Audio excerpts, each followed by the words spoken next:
excited to be here this afternoon, and I believe you are too. Like you already know, we are going to have fun, we're going to learn, and there is so much for you to learn from. So if you haven't yet invited your friends, this is the time. Tell somebody to get on board. Let's all learn something together. Like we already know, the topic is going to be the influence of work culture on the productivity of millennials. Are you a millennial? Well, then this is the opportunity for you to find out how you can become more productive in the workplace. This comes from the survey that we conducted in February, and the report has shown quite a number of things that we find very prudent that we discuss. I have with me two very fine gentlemen who are going to join me in this discussion. They have a wealth of experience and they know what you're going to be talking about when it comes to workplace productivity, work culture versus millennials. So thank you. Now let me introduce them quickly. I have with me Nana Kwesi is, a home person, so I don't want to get to him right now. But we'll first start with Mr. Absalom Nii Ayi Aryeetey. He's our guest for today. Thank you very much for joining us today. He is a fleet manager at EAP Logistics Limited and also the CEO of Phanerosis HR Consultancy. Yes, so we have him with us today. So there's so much you know that you can learn from. And like I said, Nana Kwesi is a home person. Nana Kwesi. Hi. Hello. Yes, he is the Sales and Business Development Manager here at Jobberman Ghana. And this morning he was telling me something that he's a staunch fan of, member of Liverpool. Yeah, Liverpool. Hey. Liverpool for life. So, Liverpool fans, your person is here right now. So, yeah. So, let's learn something. Invite your friend. If you haven't yet signed up on Jobberman Ghana, know that this is the place to be when you're looking for jobs. Our tagline is transforming lives through employment opportunities. So, this is the place where you need to be. If you're an employer and you're joining us today, please do well to list on our website, and we are going to get you the best talent for whatever vacancy that you have to fill. Let's get straight into business. Let me find out how you're doing this afternoon, this fine afternoon, Absalom. I'm very, very good. You're very good. What did you have for lunch? Some local dish. Hey! Do you mind telling us? Oh, I took some beans and the traditional, nice called cassava flakes. Hey, oh wow. Don't say Ghana. Oh wow. Okay, well I understand. Once upon a time we used to call, I don't know if it's still called like that, gobe.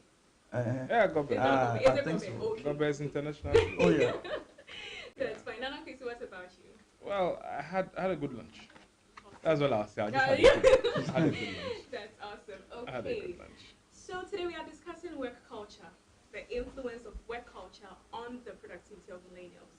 What is work culture? I'll start with Absalom. Talking of work culture, we are talking about the values that an organization believe in, their belief systems, which translate into what they practice, which we call their norms. So normally, when I talk about work culture, I'm talking about the values and the norms. So the values are their beliefs, their philosophy, which most of the time are written, some are unwritten. We later come to whether even the written it works or not. Then the norms talks about how the values are translated into normal behaviors, normal activities, processes, systems, and all. So for an organization, this work culture is very important because it tells what a new employee should expect, tells what the customer should expect, and tells what the competitor should see in the other person that should shake them and want to reach target. Okay. Yeah. That's awesome. That's a nice definition. Do you have anything to add to that? Well, I think he got everything in that sweep. But one of the things about work culture is also how it influences, the way people think in the place. Because it's important for the culture to influence the way you think, which will then flow into the way you act. Of course. So it's something that you want people to get a hold of. Because once you get into the place, the culture must affect you. You understand? The culture must impact you. And then it must begin to affect the way you think. It doesn't matter where you came from. Once you get into this space, the culture that the people have must affect you. positively or negatively, but you hope positively. So for work culture, it's more like an embodiment of the principles that make the place what it is. You know, so their ideologies, their thinking, their beliefs, everything, traditions, systems, everything that the people in that place hold on to, that is dear to them, that they believe is the way they have to go. Those are the things that form the work culture. Okay, so that is the responsibility of the HR managers then, for them to create or develop the work culture that will resonate with the employees in order to be productive. Is that? You would say that it's the preserve of the HR, Okay. but actually it's not. Okay. Actually, it's not. Work culture emanates from the top. HR reinforces it by creating policy behind it. Okay. So it is what management wants to see, that HR creates more like the vehicle to deliver. You understand? So management wants people to have a certain upbeat nature at work. Management wants people to have wants the work environment to be relaxed. If management says that, okay, we want people to want to stay after 6 p.m. We want people to be here before 8 a.m. We want people to stay after 6. We want people to understand that reports are essential or certain things. Now you are creating a culture. You want people to smile when they see a client. All those things are a culture that management wants to create. Now HR will then pick that up and begin to form policy that will drive that culture. Okay, so stressing on productivity, what does it take to develop an employee-centered work culture so that we can meet our goals when it comes to productivity? Now, like I said earlier, you realize that sometimes you enter some companies, you've seen so many at banking halls and other places. The organizational culture, the vision, the mission, the philosophy, blah, blah, blah, blah, are supposed to communicate the culture to expect. But then in most places, they don't even know it. The workers don't know it. You don't see you see it's written, our values includes customer centeredness, and you don't see anything like that. Hey. And that's the worst place you ever be treated badly. So, employee centered, you can't just say because it's my company. You know, he said earlier that it begins from the top. But then the top doesn't pull everybody along. It will just remain a statement. It will just remain the desire of top management that this is where we want to get to. Exactly. But how to connect the pieces, the cells, to make the body complete, to have a good culture is mostly the problem we face. So for an employee-centered work culture, it should take into consideration what type of employee do I want to have in my institution? What type of, how do I build them? Or how do I get them? How do I build them? How do I orient them? Because all these things affect how you can tune people to fit. We say that we recruit for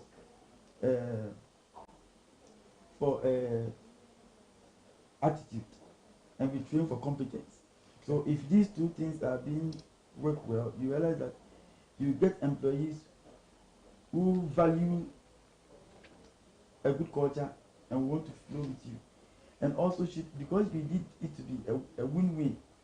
Not because I'm the boss, so I'm enforcing culture. No. Let the people have a subordinate goal. Where are we all going? If the company gets to this stage, how will the people outside see us?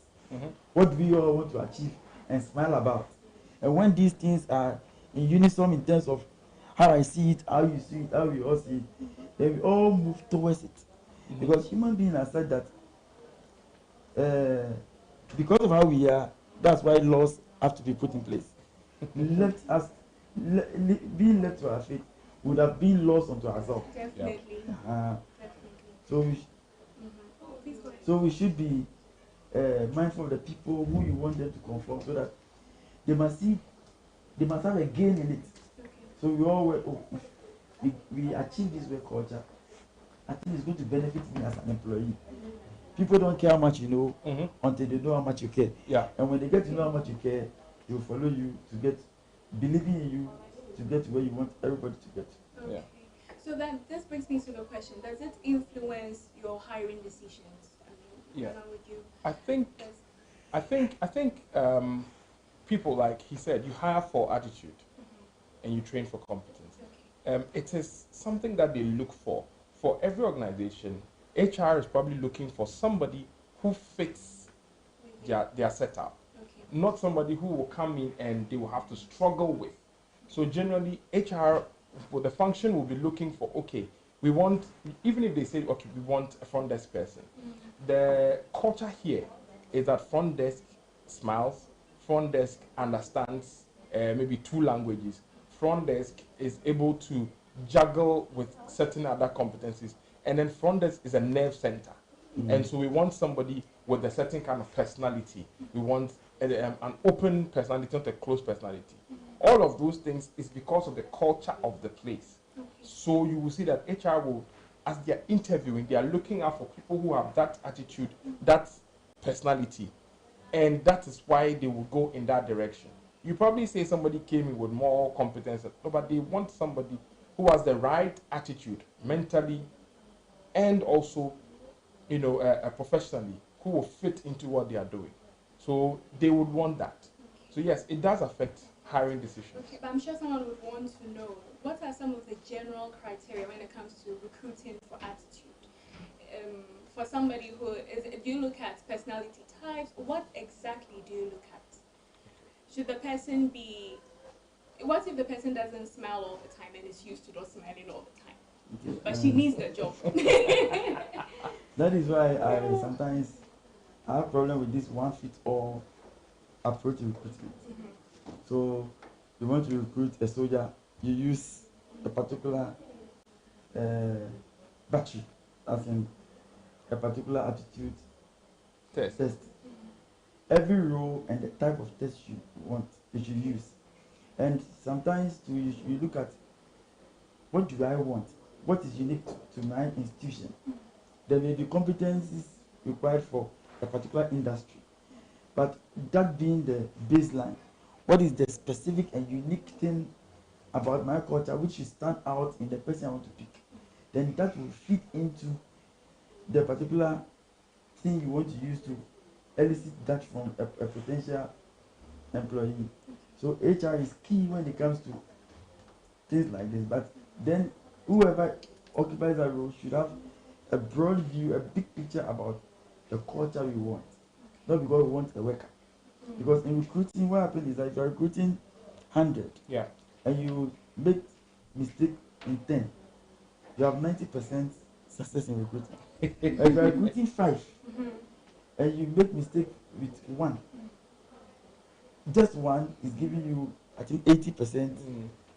So the more specialized the role, the more careful you must be not to get the wrong person by getting the right attitude, like spelling out the correct attitude you need and recruiting to fill that. Okay, so it's all about spelling out the right attitude you need in order to. Yeah, and to add to that, for instance, with Jobberman, you realize that for us, we like people to go to a certain kind of test. That's how come we have all those tests that we have in the background. So once you are filling in your profile, all those things are being done. And then if an organization says, okay, hire for me, all those tests, you understand, once they give you a personality type and all that, all the organization has to do is state the kind of person they want, and we can pick it up from there, where we say, okay, we will do this test, we have this test, we have that test. The people go through that, and it's easy. It's easy. We can tell your disposition, we can tell your temperament, we can tell your personality type. All those things go to tell the kind of place you can fit into. So yes, the person comes, and so Jobman will not do a one-size-fits-all. Of course. Okay. So by the time you are done with the test, it will tell us all the kinds of things. Do natural selection sort of. So it will come out Separate the boys from the men. easily. Exactly. So then it becomes quite apparent that, okay, this person will fit into your culture. So you then have to make a judgment call.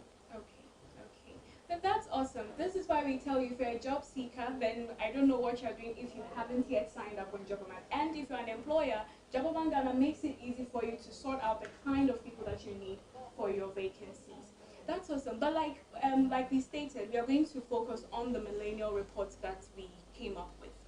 And there were so many findings that we thought it's very prudent we digest them and get to understand why these findings are the way they are. So we said that we are going to break everything down into subtopics, working remotely being one, so we are going to start with that. We understand what working remotely is. For some people, it's all joy to think I have to work remotely. Having to work from home or from wherever you want once you have your gadgets and everything in place. Is it workable in Ghana? Okay, so from what I've realized, there's no cut and dry solution to that. I've had conversations with employers, I've had conversations with employees or workers or staff, and you realize that certain group of employers are like, yes, it suits me fine. I can keep I can keep a smaller space. All I have to do is schedule my meetings, and once I need the people, they come in for a particular kind of demonstration, and we are done. Everybody goes off to do what they have to do. For people who also don't really need supervision, certain jobs do not really need daily supervision. They are fine. They like it to be far away and everything.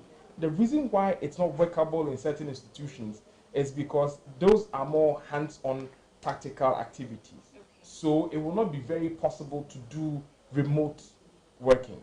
But for industries where the person does not need to be hands-on or spoon-fed, but can work, with very little interruptions, hallelujah, work from home, work from anywhere else. All you have to do, all you have to do is, let's see your activity timelines.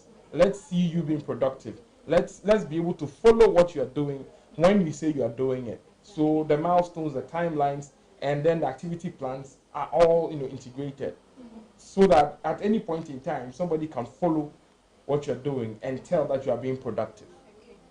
So yes, it can work in Ghana. It can. I mean, once certain barriers are broken, like our internet connectivity systems are dealt with, our let's say communications, bills. You understand? Yeah. And once those things happen, and then when gadgets also become much easier to get hold of, it becomes much easier, to do. But I see us getting to that place. Yeah, I see us getting to that place. Okay. And I think it's also our leadership. Traditional thinking and transitional thinking. Traditional thinking says that I watched a documentary some time back about rhinos. Mm-hmm. There are different species. We have the white and the black. Mm-hmm. And when they were moving as a family, the black ones, it was the black rhinoceros, it was the parents which were leading. Then the children were following. And for the white breeds, it was the children which were leading. And when they are moving on a normal, the parents follow. And it gave me a picture about our African culture and leadership. The fact that with the children, with us, if you told this what you have done, this is how it's been done for years. Who are you to change it? Who are you to change it? So I don't even, some person, you even think of whether it can be possible. Okay. It is not possible to him. Exactly. If you are changing work. So that is the black rhinoceros thinking. The white rhinoceros, like when you go outside, you realize that I've not gone to the moon. My son said, I want to go to the moon. Let me invest for this child to go to the moon. So the two animals breeds give us different understanding of change. Most people in our side of the world will not want change. Even the person you are creating the change for, you don't trust because you give him one inch to make it a yard. Work from home. I've gone to some offices and their working hours, people are Facebooking, betting now. At work? Yes. Oh, wow. People are betting, people are Facebooking, people are doing other non-productive things, and can, even if there is a system like where you input your work for, they know how to break into the system, and is it like before you think they've thought. Oh my God. So in that system, it becomes very difficult, though practical, to do remote, because it's good to implement that, because you will save yourself stress. If I can work from home, why not? Normally it works at the your level at work, the rank increases. So Yeah. a CEO, if he's working at work in the house, is easier trusted than a normal officer. And where our system, somebody says that, why is the document? I sent to me. No, I said I don't need the one to you. I need the hard copy. So you see, it's about culture, tradition, and those things. If those things, like you said, are broken, I think those things can work as well. But do we see that in the near future? Is it going to be something? We would have a lot of companies in Ghana allowing their employees to work remotely. I should believe that. I think there are a few that have started. Yes. No, yeah, I should believe that. You look at this, more of the IT inclined spaces will work more in that regard, and certain other industries are more capable of branching into that area than others. So yes, I see that happening, especially as we are trying to drive, Ghana into the space where we are more like an economy and all those tech savvy things that we are pushing into. And so the fact that because we also want to be a hub in West Africa, certain things will become more apparent. There's another thing that will also drive that. Cost will also drive people working remotely, because if the cost of renting a space becomes much bigger and higher, what people will begin to do is looking at how to hive off certain roles and keep a smaller space, so that only the necessary is held in that space. Because of course you need a physical space for office rules. You need an office space, physical space. So yes, brand and everything. So this is our space. But all other people who need to be part of the system, part of the work ecosystem, will be working from various places and all that. So yes, I see that happening. For Jobberman, yes. I see that happening. That's awesome. Okay, so for those of you who would like to work remotely like me, we are saying that it's something that is possible in the near future. Like we already said, if you haven't yet invited your friends, please do so. The conversation is getting more and more interesting as we go on. We are moving from the topic of working remotely to the topic of flexible hours, and these are very connected. Where employers are most likely to allow their employees to work remotely, is it possible that they will be allowing them to also choose the hours that they want to come to work? I actually ran a poll on social media one time, and I asked the question, if your HR manager should give you the opportunity to choose your own hours to come to work, and I gave them a list, so 7 to 5, some said 7 to 5 would work for them, others said no, some said 8 to 5 will work for them. So people had varying thoughts. Is it possible that we can have employers in Ghana today who would want their employees to select their hours to work? That would be nice for an employee. It will work when we structure our work, our job, that collectively make the work one is doing very well.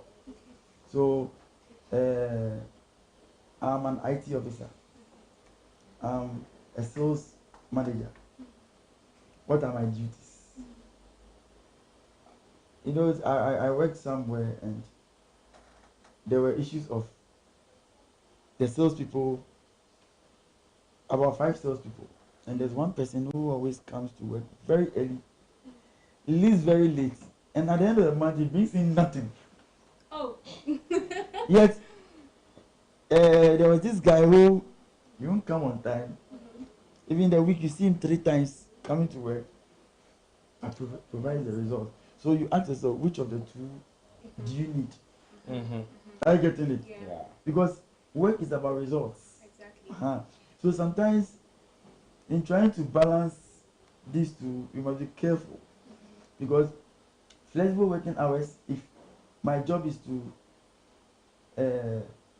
provide you 10 accounts every day, and I tell you I work best in the afternoon. Most of my clients have been booked for the afternoon, so I want to go to the field in the afternoon, and I've tried his work and I've proved his work. I should be allowed to do that. Just that you must also be careful of some little control, not for everybody to abuse the system. Because humans we are, no matter, according to McGregor, is it Douglas? He says you have theory X and theory Y people. Yes. Those people who must be forced to work, and Yeah. some who can work without supervision. So you must put in good checks. Okay, if you want to work, when your work is not like sales and it's more of systemic stuff, you must give your working hours and make sure from any hours that you log in, if you can work from 10 to 4, you log in, you come and work. You can even come to work because then it's not remote, but it's flexible hours. So you can come at work at 8, 10 and close at 5, as long as it doesn't interact the next flow of work, because most of the work one will do will flow into somebody's home. So if your work, no matter the time you work, doesn't affect somebody's output, why not? Fine. That's fine. Okay, but from the millennial report and back to that, if you haven't got the millennial report yet, it's always on social media. Please do also download. It's free. It's on PDF. You can have it. Just get the knowledge, and it will really help you to know what is trending when it comes to the world of work, and also what works best for millennials and productivity. So from the millennial report, we found out that 59.8% say they are most motivated when they have the chance to choose their hours. I was shocked because for some people, if I am to be allowed to choose my own times to come to work, I'll come to work like 10 o'clock. HR. I'm just saying, it doesn't mean you shouldn't implement it, but that is the case for most people. We want to rest. Work gets stressful. But then here we have 59.8% of our respondents saying that they are actually motivated when they have the flexibility of working out. I think it will work. I think it will work because looking at the traffic situation in Accra, It's not I easy. moved from Barry to Tema every day. I drive from Barry to Tema every day. And when I leave Tema at 5, I get home, just the stretch, the Fiesta to overhead to La Paz. Before you get to. Yes. Yeah. If you cross the N1, you just spent about 2 hours, which is almost, because last week I drove 2 hours 20 minutes from Malam to Cape Coast, which means I've traveled to Cape Coast. I travel to Cape Coast every evening. Wow. So if I know I can come to work early, because if I leave home around 5 or 6, I get to work in 40 minutes or less. Yes, or less. So if I can come early at that time, and by 3 I can close and not meet that traffic, I'll be very productive. So I think it adds to productivity if we really think of implementing it. Yeah, I agree on that. Like I said earlier, if you notice, certain people also have a certain type of frame or makeup where they are better functioning at certain hours of the day. Yes. And their strength lies in that time of the day. I'm the kind of person who, if you want us to go all the way to the morning, we are going all the way to the morning. But in the morning, you understand? But in the morning, but if you want us to stay all the way and go all the way to 6 a.m., we will go all the way through the night to 6 a.m. And I'm fine. I don't need coffee. I don't need coffee. Yes, I'm fine. We are going. So if people can do that, where they have their hours cut out for them, all we need is that you do an 8-hour or 9-hour or 10-hour block, and you get the chance to be able to fix where your 10 hours is going. Okay, that would be awesome actually. That's fine. So go you ahead. get to choose. So the ultimatum is 10 hours. So you have 10 hours. So for instance, you get in, and then let's say you punch in a code on your work laptop, and once you punch in the code, for certain systems they have that once you punch in the code, it begins to run, and so it's like, okay, now you've like the usual clock in the office building, now it's remote. So once you check in onto the system automatically recognizes that you are in, and then it begins to follow you as you work. Okay. So if you go on social media to record it, if you go on some other function to record it, but it is following you as you're working, and it will keep working with you. So if you have 10 hours of work and you have a 1 hour break between those 10 hours, it works with you. That will work fine for, let's say, an accounts officer, for an audit person. It will work fine for, let's say, IT. It will work fine for. That's why I say that certain functions are easier to get into. Such monitoring. Yeah, you understand, because then the person's work is heavily desk bound. You understand, but you can't tell me that sales. I mean, sales. That's how come sales they begin to block you off into the daytime, because after 5 o'clock, really, you're going to do me sales at that time, unless of course those are the other things that salespeople do, the social bit of what we do, so that we can keep and work the client. You understand? But certain roles are better for that, and certain personalities are also better for those things. So yes, flexible hours, all for it. Let's say some staff in a bank, some staff in certain banking institutions, I mean, they are not client facing, and they don't work on real time money. You understand? So they can actually come to work like say 12 in the afternoon and close like 8 p.m. or 9 p.m. They'll be fine. That's awesome. Okay, so we would want to take a little break and get the questions from our audience on Facebook. If you haven't yet asked your question, I do not know why. Please do ask your questions. Let's get the experts in the room to answer them for you. Let's take 30 seconds and we'll be right back.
conversation has gotten very interesting, and yes, we have a few questions on our Facebook comments section.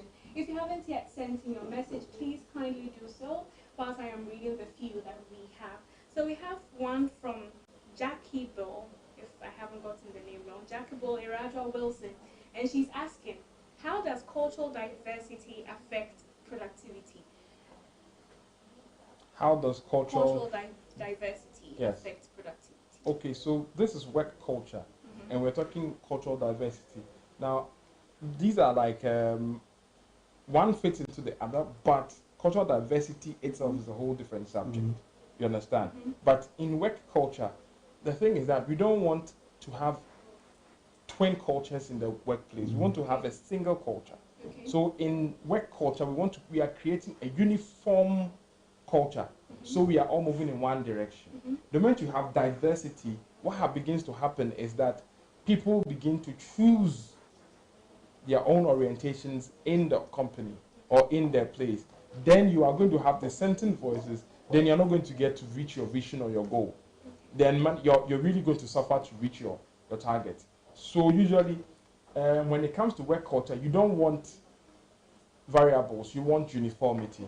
So this is work culture. You want everybody to come into one flow, irrespective of background, personality, attitude, education level, whatever. You are creating a culture, a system, an ecosystem that has uniformity in it. Okay. And everybody is driving towards one goal. Okay. So yes, my dear, asking to say that is welcome. Her point, cultural diversity. The diversity is welcome. But once it enters the workplace, we form a uniform front. Okay. You understand? Okay. We like you that you are coming with a certain kind of influence. But once you get in, you must begin to work like us. Okay. You must think with us. You must work with us. You must flow with us so that we are going in one direction. Because regardless of your uniqueness. Yes, your uniqueness is what helps us go in that direction. Okay. So yes, you like to swim on your back. I like to swim on my side. This one likes to swim on his front. But we are all swimming in one direction. Yeah. Else, we are not moving. Okay. You want to add to that? Yeah, diversity. You are looking at example. You are working with an international organization where you have a global institution where we have a wide diversity of culture. Now, the organization must be strong enough to have a culture that does not suppress any other people's culture whilst fulfilling the organizational culture. Okay. So you are looking at, if you want a small company, you have to grow to be an international, a global firm. What global cultures should we project? So that diversity can be tolerated. It will be huge enough and have a big capacity enough to bring all. An Indian should be able to work and feel okay in the company's culture. And Hispanic should be able to work with us. Somebody from UK, British. I was at a program in Mumbai, India, and all the people in the team are of different culture in terms of ethnic background and as well as work background. We have captains of ship, we have supervisors, we have oil and gas experts, like engineers, different, and they are come from different countries. And what from Ghana, things they were complaining about. Ghanaians, we don't like trouble. I was saying my mind, me, if I get half of this, I'm okay. We went to a hotel and they said, no, it doesn't meet standard.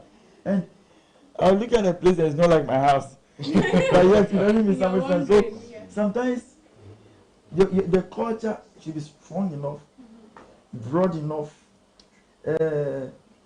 neutral enough, and directional enough so that it doesn't intimidate other cultures, so that even no matter your background, we can all, like you said, tilt it towards one, converge it, so we go to the same point. Okay.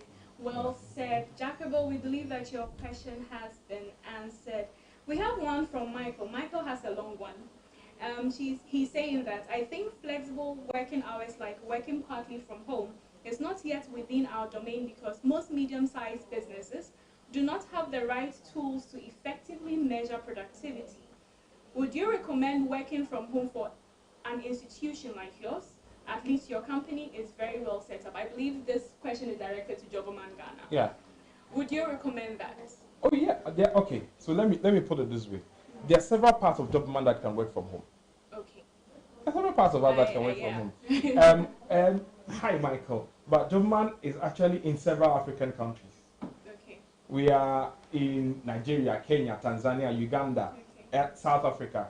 There are various parts of us that are working from various places. There are various departments that are located in other countries.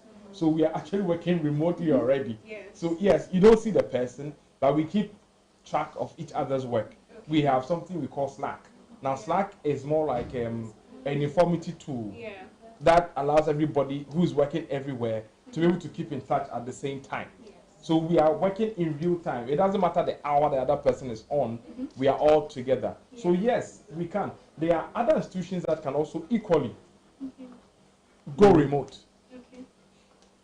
And have, but you see, the thing is this: going remote does not mean that we are all scattered all over the place and there's no central point. Going remote actually means that certain roles or certain people can be in certain places at certain times. Okay. You understand? You don't need to always physically You don't need to be physically centralized all the time. Okay. And that is possible for a lot of people. For instance, it's one of the recommendations we have for small and medium companies that as you are coming up, you don't need to have everybody on site. Okay. You understand? Yes. Jobberman's HR advisory will tell you that, okay, let other people take care of other things. So, for instance, we will say, okay, you know what, outsource this function. Outsource that function. Jobberman will provide you certain people to take care of A, B, and C functions so they don't have to sit on your payroll. They don't have to sit in your office space. Okay. We will take care of these things for you. Yes. So that at the end of the day, you pay less. You understand? Because one of the things that breaks companies that are growing is the cost of labor. And it's also one of the things that prevents people from scaling, because then they begin to count the overhead costs. And if it's too high, then the entrepreneur has to drop certain people. So yes, working remotely could actually help some organizations. SMEs could actually benefit from that thing, where they have other people taking care of other things and they get to focus on just the core. Yeah. That's awesome. So, Michael, your question has also been answered. We have a few shout outs. Angela Tete says, hello, Angela, thanks for watching live. Erica Jaku says, I can't wait to hear from you, Nana Kwesi. Nana Kwesi, that's a fan for you. Hi, Eric. Yes, and Jacob Nikome Amui says, hello, Jacob. Thanks for joining us. Oh, okay, so that's a fan of Absalom as well. And we have Angela Tete. She says she's learning something. Yes, and I am too, and we are very happy that you are learning something. Jacob says, me too, says Angela. Oh, okay. A lot of people learning. Yes, this is an educational series that comes your way to educate us on some things that are more or less hidden, or some of the things that we hardly think about or pay attention to. So we are excited about it. Jacobo says, great thoughts. Thank you very much, Jacobo, for tuning in. And Isaac Kwaku says, powerful and on point. Thank you, Isaac. I think that's all for now. So like I said, if you have any more questions, please do. Well, this is the time to sift from them. Get all the information you need from them right now, right here on Jobberman Ghana. Okay, so we're going to move on to the next. We've spoken about working remotely. We've spoken about flexible working hours. Let's talk about group recreational activities. Fun activities in the workplace. Everybody loves to have fun. Of course. How does this influence productivity? Okay. There's an old saying, all work and no play makes Jack a dull boy. Absolutely, and I agree to that. And all play and no work makes Jack a lazy boy. Good. So there must be a fine balance. Exactly. It's just a question of creating activities that will get everybody involved. Now, at work, group activities don't have to be play. They could also be bonding, team building. Yeah. or let's say refocusing activities, more like refresher activities.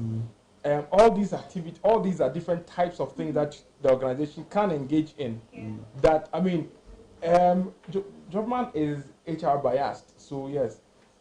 Thank you. We are Ghana's HR Company of the Year. Yes. Thank you. I needed to say that. Absolutely. We are Ghana's HR Company of the Year. Congratulations to Jobberman Ghana. Yeah. And I mean, so we are, inclined towards things that build people, that develop the organization and all that. So yes, you need these activities to help create a positive culture. You see, like I said earlier, management decides the culture they want, and then HR creates the vehicle to deliver the culture that is desired. And so all these will necessarily have to come from the HR's door and say, okay, we are going to create A, B, and C activities.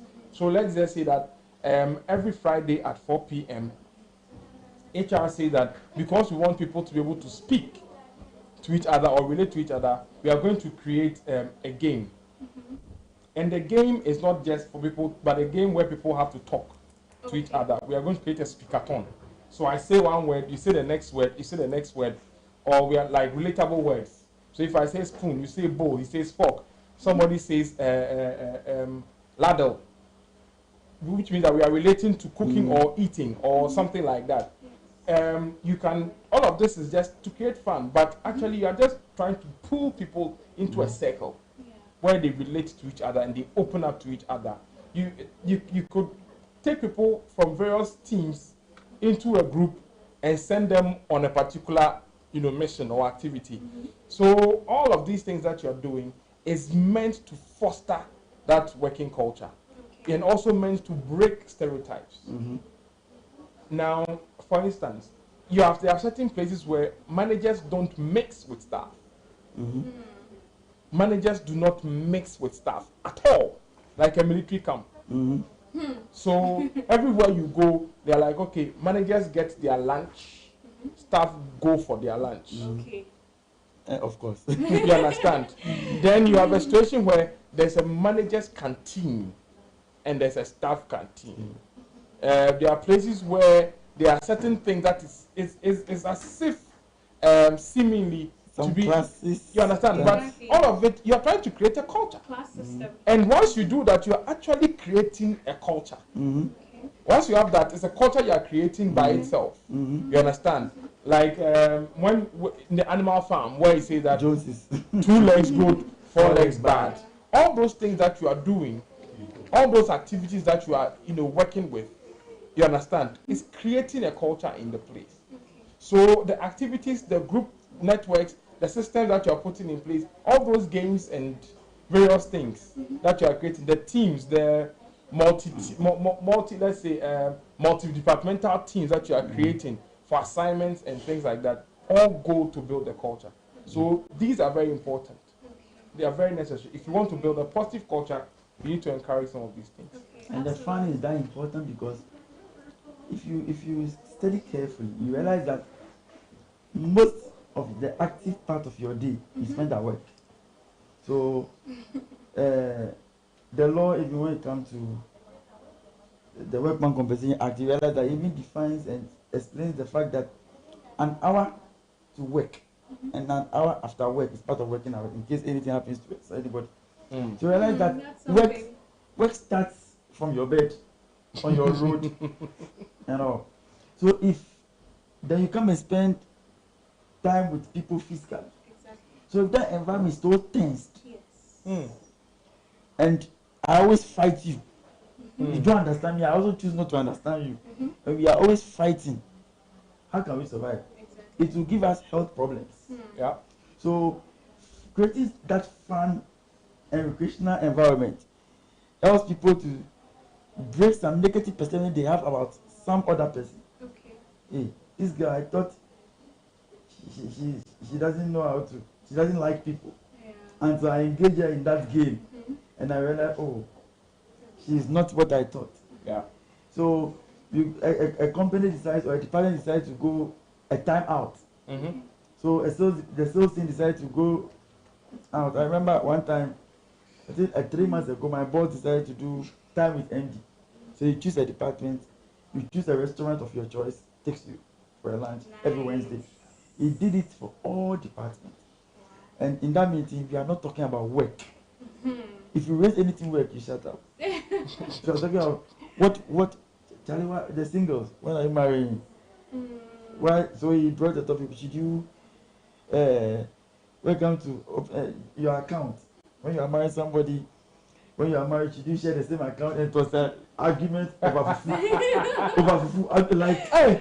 But that's a good one. It takes your mind off work. And on Thursday, we have something we call Triumphant Thursday, where we do praise and worship. Once in a while, himself go and sit behind the drum and play.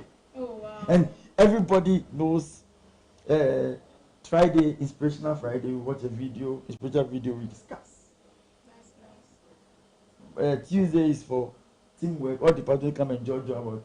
And what I realized is that it developed, it gave the opportunity to identify people you wouldn't have taken them as leaders. So we do presentation, group presentation. On Mondays, that's MD's diary. He comes in and gives a topic. Working in the village, where there's less pressure, with less salary, and working in the city. Example, one of the meetings. And working in the city with a big salary and pressure, which is better. So you form two groups and just the debate.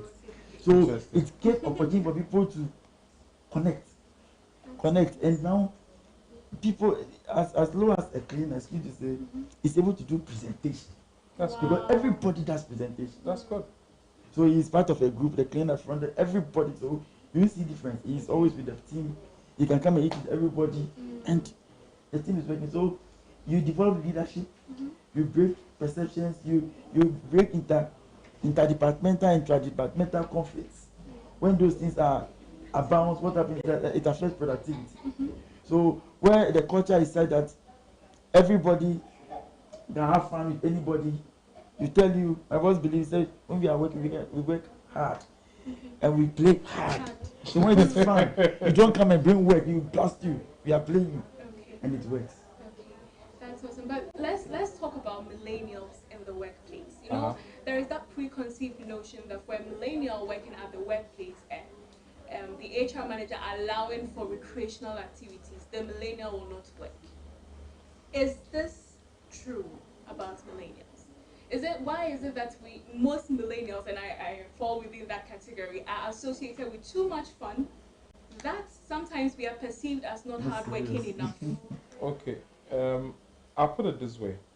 It's part of the generational gap. It's part of the generational gap. If you look at perceptions of Generation Y, Generation X, or even from the baby boomers who are more like the over 50s today, and their opinion of people behind them. That's how come you have a very interesting saying, like when they say the good old days. So people of a certain generation perceive those behind them in a certain light. Of course. Because I saw you grow. You understand? But you should realize that every generation as it goes has the impact of its own generation. Now the millennial generation is coming in with a lot of technology.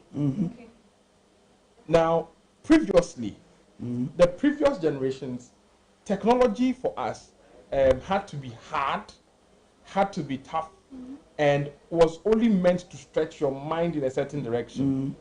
As it has gone down, we have seen technology being stretched into various areas. Where now technology is social, technology is flexible, technology is friendly. If you look at the computer from 30 years ago, the computers of the time, 30 years ago, they are nowhere near what we are using today. There was no personal computer 30 years ago. Today there's a personal computer. What we are calling the PC today is what we call the personal computer. But back then, there were systems that were created to do specific work. That was what a computer was. Put A plus B plus C together, finished. It will not bend. If you added a D, it will go off. So today, life has expanded. Millennials are coming into a certain life where everything is fused. You cannot put a block on them and then say that, oh, he will play all the time. No, because you see, for a millennial, his span is wider.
Anybody can beat your child and beat your child.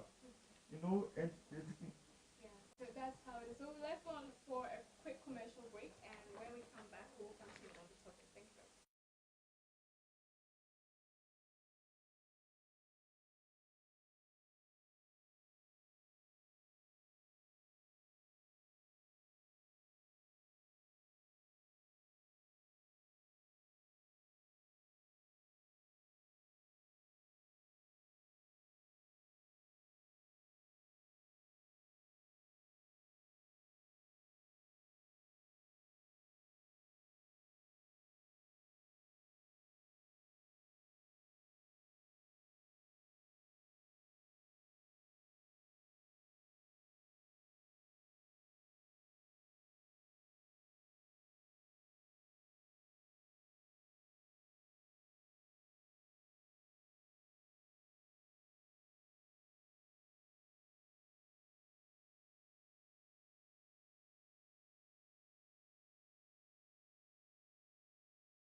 Tasting. Okay. So you're welcome back. I'm sorry for the little technical problem we had. If you did not hear our audio, we believe that you can hear us loud and clear now.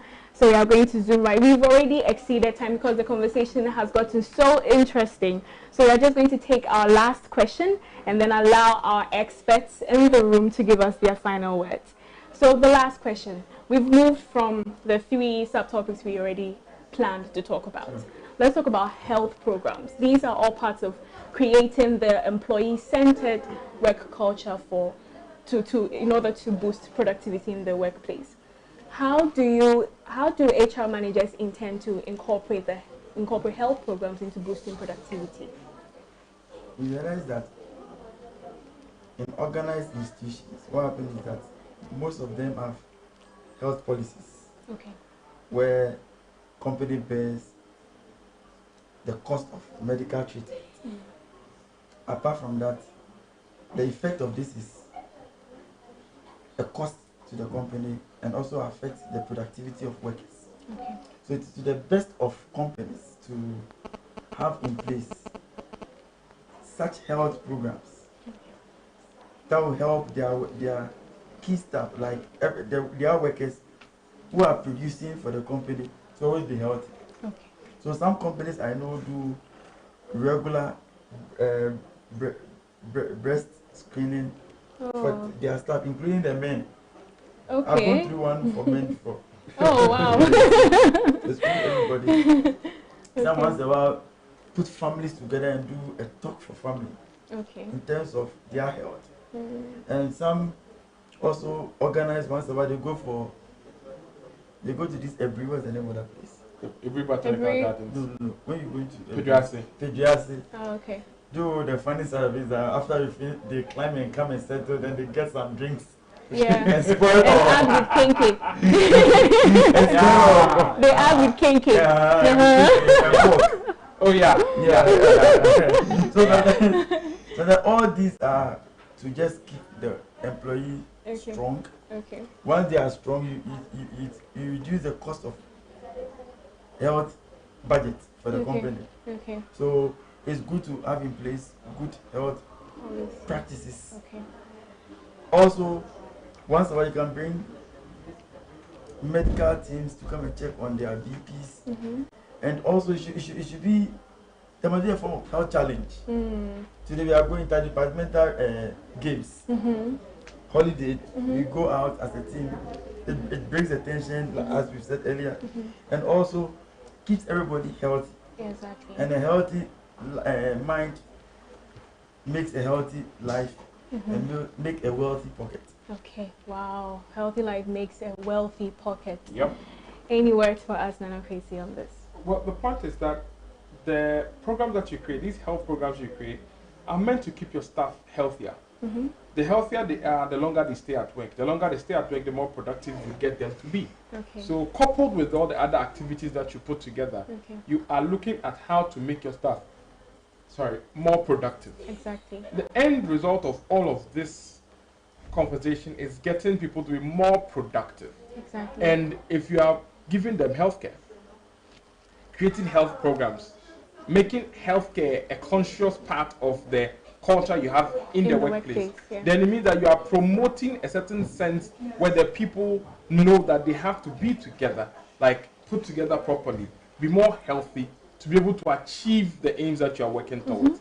Because at the end of the day, you want to achieve a certain target. That's why you want them to be healthy. Because if your staff, let's say, have no healthcare plan, your staff have no healthcare assistance, and there's no conscious effort to stay healthy, you'll be losing them to hospital or healthcare institutions. You'll be losing them to that situation a lot more often.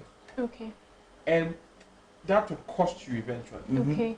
But the more you do things that keep them healthy and alive, like you provide lunch, you healthy lunch. You provide a healthy lunch. You make sure that the work environment is clean. You make sure that there's good air in the place. You make sure that your staff are not sitting on some weird seating which affects their body. Spinal.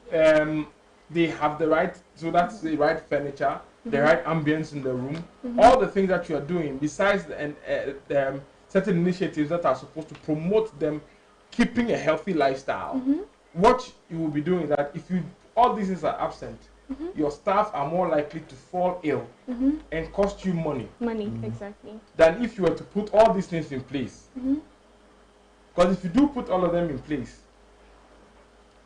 you are getting all of them into the right space, and you will get your money back.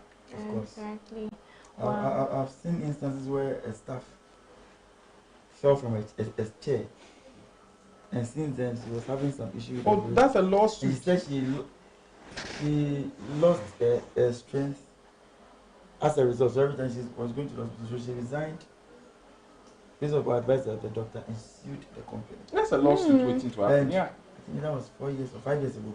Then the company was stubborn, thought it's going to be the suit was given, the damage was given, and vehicles of the institution, a few were seized until the lady was paid a compensation. Wow. I think it was then 40,000. While the salary was less than 1,000. You see. And the seat which was to be bought was less than 1,000. Okay. Which could have been bought. You see. Yeah. So something that could have been prevented. You should see the employee not as a tool to use, Exactly. but as a resource to preserve. Exactly. And when we see it like that way, you realize that the investment you do to keep the environment healthy and everything cool for the person to work well and a safe environment, we end up, because people talk. People talk, I'm not for Kasa. Of course. Hey, that place when you go and work there, they'll train you.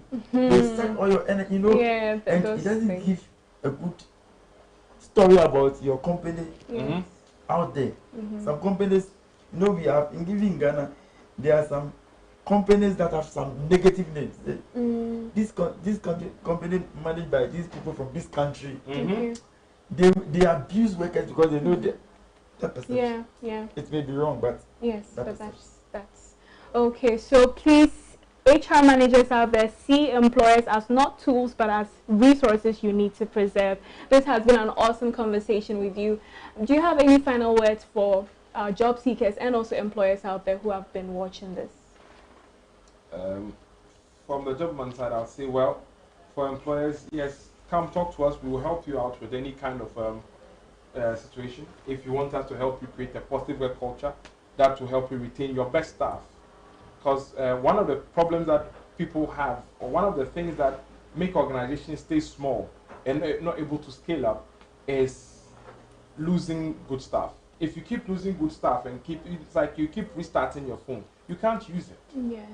If you are constantly in training mode, when will you get into execution mode? So if you're just training and training and training, some people they pride themselves as a training center. Problem is that if your organization is only a training center, another will be an execution center. of course, So they'll just be waiting for you to train the people and they'll come and pick them up. Good. So you should also be looking at creating a culture that helps you keep your people. That helps you build and keep, so that the more you keep up, the right attitude is being built, the right personality is being built for the business, and in the long run, you will be the beneficiary. Awesome. You know, so yeah, awesome. keep it there. Keep it real. Fantastic. Nana, okay, see any word from you? People are the center of every organization. Okay. Yes, you can put systems in place, but it is people that make the systems work or not work. Systems are going. You have the right people, then you can guarantee your systems will work. So let's manage the people as employees. Let's manage the people that come to work for us. Create a culture. Let them feel. Let the office space, the work environment be a second home for them. And when they feel homey about their work, they don't care how long they work. They work without looking at the time. But if they look so frustrated, they just want to see 5 employees. It said that there was a research I was told about that most people who had heart attacks in the US over a particular period had it on Sunday night because of the fear of going to work on Monday. Yeah. So you ask yourself, is my staff? Does my staff come every Sunday evening? How does my staff feel? Do they feel, I can't wait for Monday, or they wish Sunday was a Friday? And all these things, if you can ask yourself genuinely, and what have you put in place for them to wish what you want them to wish? Yes. And if you put good things in place, they will wish that. And employees or those seeking for jobs, don't over expect. Okay. Or sometimes you want to go and work in heaven. Oh yeah. Forgetting that it's your contribution that makes the environment. Exactly. I get it. So if you go to the environment and you go and poison that environment, and you still want a good to come out of that muddy water you've created, then it's like you're suffocating yourself and killing yourself. So don't kill the goose. Yeah, that lays the golden egg. Okay, fantastic. Thank you very much for your wonderful. I have learned a lot, and I know that our audience have learned a lot as well. So I'll take a few comments on social media, and then we'll wrap it all up. So Heather Oshi, our very own Heather. So, hi, actually, she's saying your company is only as good as the staff who run it. So this is for the HR managers. Your company is only as good as the staff who run it.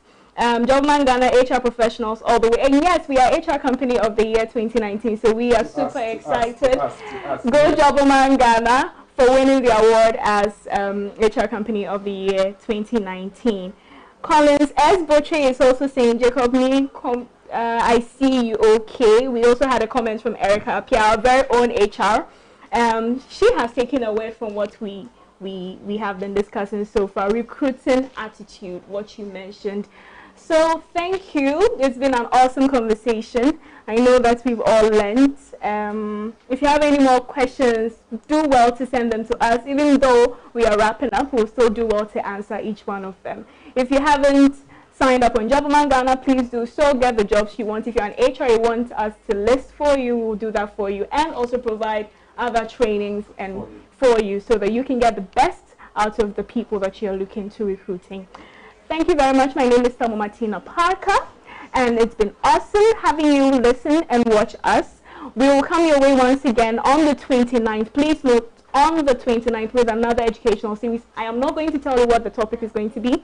It's going to be a surprise, but do look out on our social media for updates on what we are going to be discussing. It's going to be another impactful one that you would most definitely love.